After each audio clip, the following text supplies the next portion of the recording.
Quelques rappels de calcul sur les pourcentages. Alors, on commence par une classe qui contient 36 élèves et on dit que 3/4 d'une classe souhaite choisir les mathématiques comme enseignement de spécialité. On va travailler sur les proportions sur cette première partie.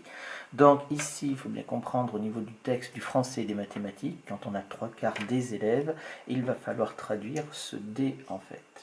Et ici, on va le traduire tout simplement en disant que ça nous fait 3/4. On va le traduire tout simplement par un multiplié. Et les élèves, il y en avait 36 ici. Ce qui nous fait donc est égal à 27. Donc, conclusion, il y a 27 élèves. Donc, retenez bien, on traduit quelque chose, préposition 2 par une multiplication. N'oubliez pas, quand vous avez ce type de question, de ne pas laisser juste le calcul brut, mais de faire une conclusion et de répondre à la question en fonction de ce qu'on vous demande. Donc ici, dans la deuxième question, on vous parle de salade allégée, et donc qui est accompagnée d'une sauce allégée. On vous dit qu'il y en a 20% parmi les 180 salades. Donc c'est pareil, ça nous fait 20%. Alors attention, dans les calculs mathématiques, on ne laisse jamais le symbole de pourcentage comme ça, on le traduit toujours par une fraction. Le D qui est ici va toujours se traduire par notre multiplié là, et ça fait donc multiplié par 1080, et on va trouver donc est égal à 216. Ce qui nous fait donc, on a vendu ici 216 sauces allégées. Pour la troisième question, on est dans un QCM, donc on vous parle du taux de mauvaise réponse qui est égal à 0,46. Alors attention, hein, j'ai bien dit, pourcentage s'écrit jamais toujours sous forme de fraction dans les calculs. Le taux qu'on vous demande dans la question 3, quand on vous demande un taux, c'est la même chose qu'une proportion et on peut bien entendu l'exprimer en pourcentage. On vous donne le taux de mauvaise réponse qui est égal à 0,46, c'est-à-dire que ici on va le réécrire sous forme de fraction 46%.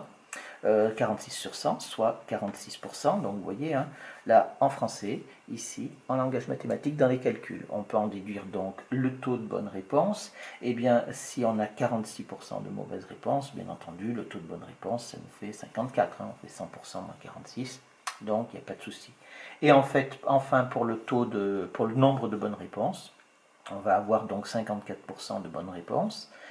Parmi la totalité des réponses qu'il y avait, c'est-à-dire 250, et ce qui nous fait est égal à 135 bonnes réponses. Donc ici, on a 135 candidats qui ont répondu correctement. On n'oublie pas de faire la conclusion. Une remarque ici que j'ai dite, c'est que le symbole ici, on l'utilise uniquement dans les phrases explicatives, dans les phrases en français en fait, hein, jamais dans les calculs. On va maintenant voir comment est-ce qu'on détermine, on travaille sur les calculs à partir d'une proportion qu'on nous donne. Maintenant, comment est-ce qu'on détermine une proportion? On s'intéresse ici à la fréquentation des salles de cinéma. Et on vous demande donc une part de fréquentation des salles pour les films américains. Et ici, il s'agit bien sûr d'un vrai-faux. Hein, c'est la réponse est juste ou fausse.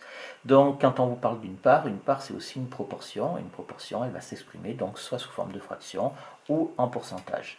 Quand on la calcule, cette proportion, des fois, la phrase, elle est parce qu'il n'y a pas d'ambiguïté possible, donc elle est un petit peu tronquée, mais il faut toujours indiquer par rapport à quoi est-ce qu'on la calcule.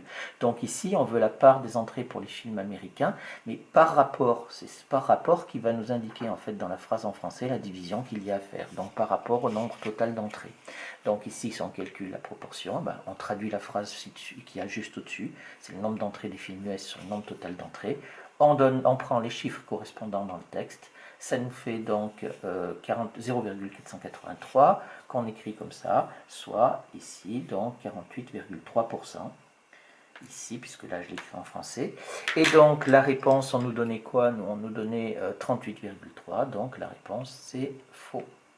Ici, pour cette question 1.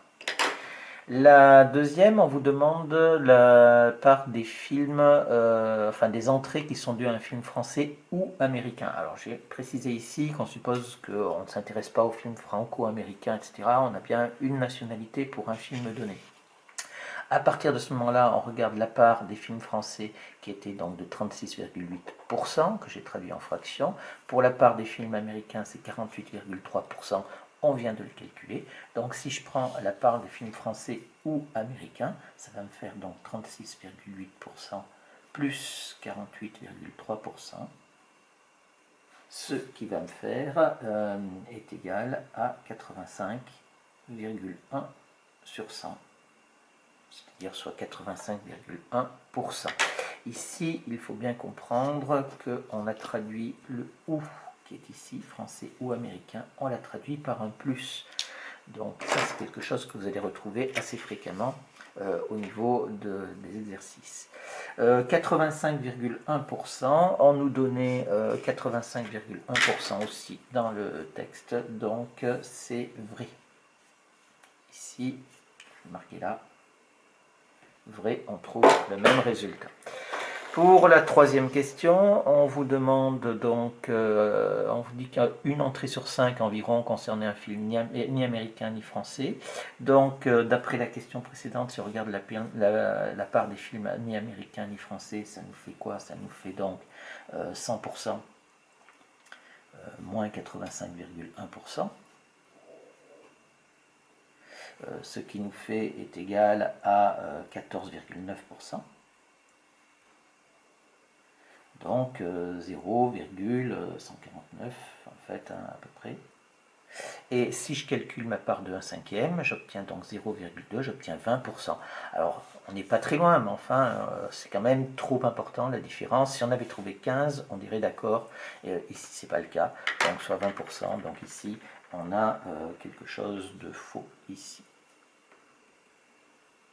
Ici, prenez l'habitude de dire ici, de transformer en pourcentage, c'est-à-dire 14,9%. Ça sera utile pour la suite.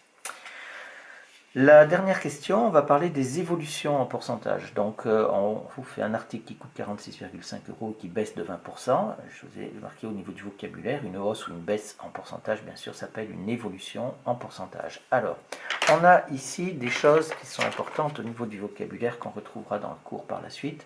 On a un article qui coûte 46,5, donc ça, c'est le prix de départ. Hein, on parle du prix de départ avant l'évolution. 46,5 €. On a une baisse de 20 €, donc on calcule le montant de la baisse, ça nous fait 20% du prix de départ, c'est-à-dire 20% multiplié par le prix de départ, c'est-à-dire 46,5 €. Et on va trouver ici, en calculant, ça nous fait 9,3 €. Et donc le prix final, qui va être le prix d'arrivée. Vous voyez, on part toujours de la valeur de départ et la valeur d'arrivée quand on travaillera. Donc prix de départ, prix d'arrivée quand on travaille dans des exercices d'économie. Et ça va nous faire, donc est égal, je prends mon prix de départ, c'est-à-dire 46,5, et j'enlève donc la réduction de 20% qui correspond à 9,3 €.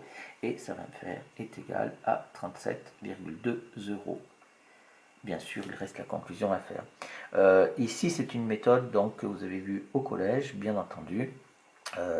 L'objet de ce chapitre est de le traiter de manière un petit peu plus économique.